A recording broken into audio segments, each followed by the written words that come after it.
is so good. Where's BJ? Where'd you go? How about BJ Tillman? Can we please give it up for her? So BJ, I don't know what she doesn't do because she does everything. You got to just know about her because she is an incredible leader. She, through this campaign up to November, was organizing folks, was registering folks, everyone from young students to the younger of the eldest of us. She has been organizing people and still continues to be such a leader. And when I look at someone like BJ, I know our future is bright. Let's give it up for BJ.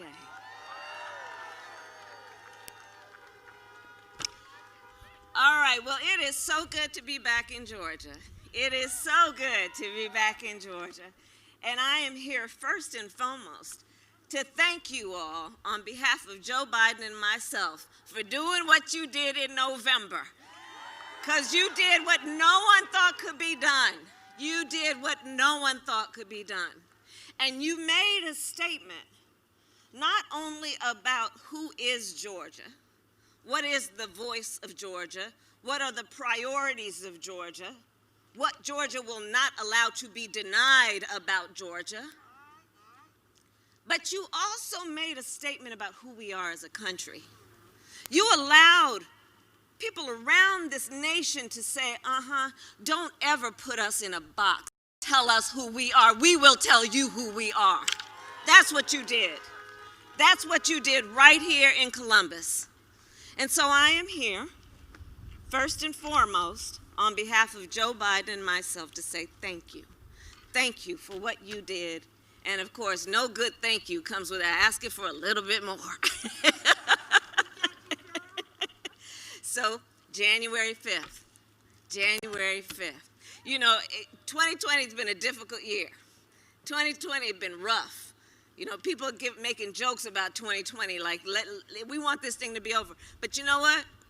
As far as I'm concerned, Georgia, Columbus, 2020 ain't over until January 5th. That's when 2020 will be over. That's when we'll get this thing done. Because as you know, everything is at stake when it comes to the need to elect Reverend Raphael Warnock, to elect Jon Ossoff, to elect Daniel Blackman. Everything is at stake. Everything that was at stake in November is at stake leading up to January 5th. Look at what's happening right now in this state. We're looking across the country at so much devastation. People who have lost family members, lost time being able to go to work, lost time in terms of our children's education and the days of their education they have missed. There's been so much loss these years, and in particular this year. We're looking here in Georgia at the fact that 1 in 7 families is describing their household as being hungry. We're in the midst of a hunger crisis in America, and it's hitting Georgia hard. 1 in 7 describing hunger in their households. 1 in 6 Georgian families are describing an inability or difficulty to pay rent. 1 in 4 small businesses in Georgia have gone out of business or are about to go out of business. And what we are here to talk about and why everyone, all the leaders are here right now together, because if you're here, you're a leader, is to say that we will have our voices heard. We will not let anyone silence us. We will speak up about what we need. We will tell you what we want, and we will make it happen through our vote. And just like you did, you will do it again. And here's the thing, you know, I was here, Joe Biden was here, we were all here together in Georgia before November. And remember how we knew what was at stake and the challenge ahead of us. We knew, like Stacey Abrams been telling us and organizing against it, that there would be powerful people trying to prevent us from voting. We knew the kind of games they would play to make it difficult, to suppress our vote, to make it confusing, to discourage us. And in November, we talked about that, and we said, we know the challenge that is before us. Well, the same challenge exists today. And so we again ask, as it relates to January 5th, the question we asked in November: why are so many powerful people trying to make it so difficult for us to vote? We have to ask the question, why? And we know the answer. Because they know our power. They know when we vote, things change. They know when we vote, we win.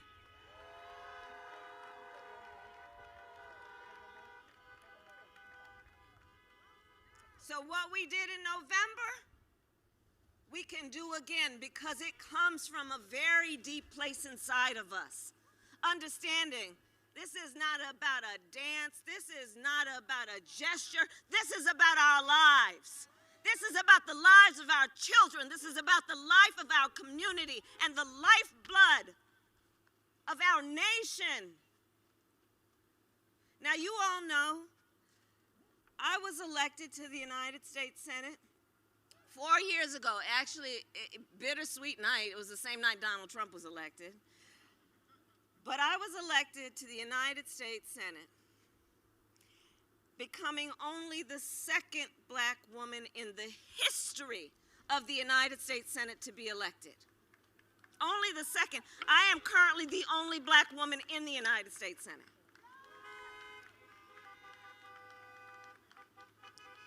And here's what I have also come to visit with you to share. The decisions that are made in that body, in the United States Senate, there are only 100 senators. They call the United States Senate the most deliberative body in the world. They elect people, we elect people for 6 years in the United States Senate because the job is so important and potentially so powerful, and it's so important in terms of representing the state as a whole that we want to give people the amount of time that is necessary for them to establish themselves and a voice for their state in a way that they are not only leaders for their state, but national leaders. It is in the United States Senate where I went to the floor, they call it the well of the Senate. It's a grand building, our United States Capitol. It's beautiful. And the panels, wood paneling, been there forever. Pristine desks. You can see the names of the founders of our democracy written in those desks. And I sat on that floor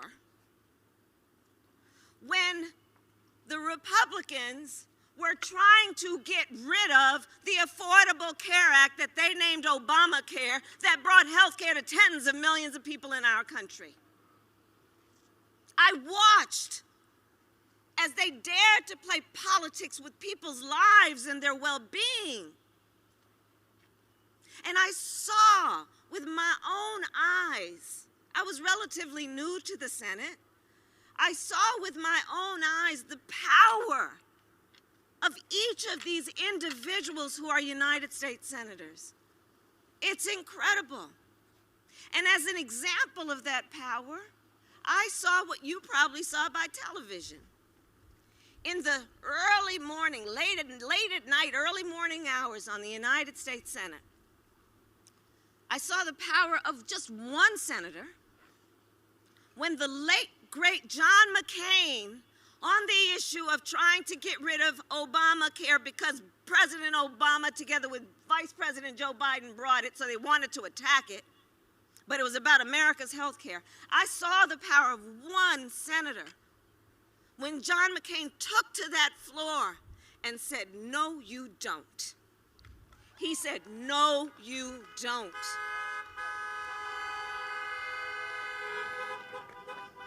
the power of just one individual.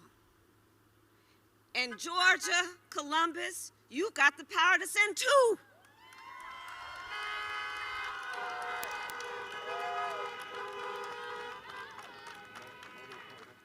It is within your hands, within our grasp, to send these two leaders to Washington, D.C., who will fight for your voice. They are born out of this election cycle when people tried to silence and suppress you. But they were triumphant. They were born out of this election cycle when people dared to try and have us count 3 times your vote. And they are here to tell the story. They are born out of a moment when people dared from other states like Texas to recall your vote and your voice. But they live to tell the story. They are strong. They have survived these games people are playing because they are the strong voices of the people of this state. So we've got it within our power, and you have it within your hands, to make a statement about who is Georgia and the power of the voice of Georgia, sending these two, Jon Ossoff and Raphael Warnock, to the United States Congress, to the United States Senate, to say, it is us, the people of Georgia, who will make a decision. It will not be made for us. We will make the decision about who represents us. So let's get this done. Let's get this done. And you know, I'm not here to tell you what's in your best interest, but I am here to say that the decision you make, the work you put into it, will impact people who you may never meet, people who may never know your names, but because of what you have done and are prepared to do, their lives will forever be better. When we look at this slogan, that's about health, it's about jobs, it's about justice. That represents some of the most important voices in America that must be heard, cannot be overlooked. Raphael and Jon will do that. They will do that. This will not be easy. And it is within our power to change the course of the history of this country. Changing the balance in the United States Senate, which is what this election will do, will make all the difference about everything that they have talked to you about on this very stage this afternoon. As it relates to Medicare and Medicaid and expansion here in Georgia, it would expand coverage for over 500,000 people, 500,000 people, depending on the outcome of this election. Joe Biden and I are saying, look, in places like Columbus, up and down Georgia, we've got Title I funded schools, which are the schools in the neighborhoods with some of the lowest tax base. And because our system is still kind of messed up, we fund school districts based on the tax base of a community, which of course means that in those communities that have the highest needs, they often have the fewest resources. We got to deal with that. One of the ways Joe and I intend to do that is to triple Title I funding.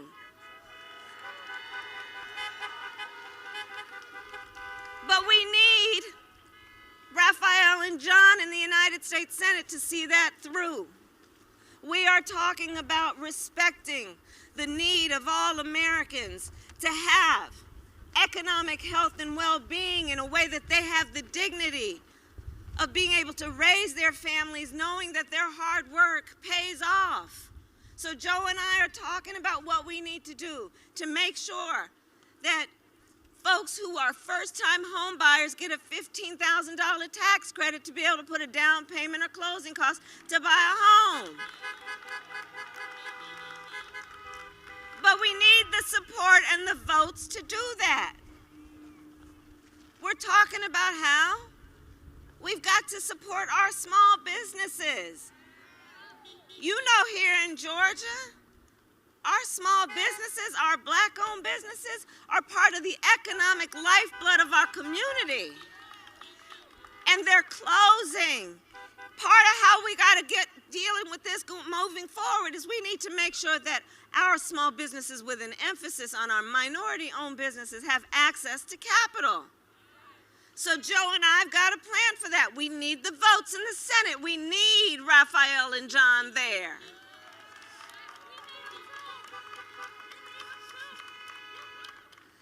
When we're talking about what we need to do as it relates to equal justice under law, those words are inscribed in that beautiful marble building called the United States Supreme Court. It's an ideal that we know we will always fight for and have not yet reached. And so we need to have folks who understand the importance of reforming our criminal justice system, reforming policing, doing what must be done to say, let us ban chokeholds and carotid holds. George Floyd would be alive today. Let us have a national standard for use of force. Let us require that as a nation we run our laws in a way that take into account the real history of America and do what is necessary to right what has been wrong. To do that, we will need the legislation to be passed. We will need Jon and Raphael in the United States Senate. These are the things that are at stake. And so I traveled here. I got to go back. I'm voting on that COVID package tonight in D.C., but I of course, and I will be voting for it. But I wanted to come and visit with you before Christmas, to ask that among the things that you plan to do for Christmas, we all have our traditions. So many of us, our traditions have been changed because of the virus and what we need to do to be safe. But in the spirit of this season, in the spirit of the celebration of a birth that taught us that it is within the power of an individual to leave this world better than we found it. Let us use these days leading up to January 5th in the spirit of all that is good and right to make sure everyone we know understands their power, that they understand what is at stake. And my final point is this. 2020, you know, we got all kinds of words for it, most of which we should not say in front of children. And like I said, I think 2020 will truly be over on January 5th. And that being said, Columbus, this moment will pass. This moment will pass. This moment of loss, this moment of so many crises hitting so hard, it will pass. And years from now, our children, our grandchildren, and others will look in our eyes, each one of us. They'll look in our eyes and they will ask us, where were you at that moment in time? Where were you? And what I know we all will be able to tell them is so much more than just how we felt at this moment. We will tell them what we did. We will tell them we were hanging out at Bib Mill, that we were hanging out with Jon and Raphael. Kamala came and paid us a visit. We will tell them that we organized, that we reminded people to vote early, and we will tell them we elected the next senators to the United States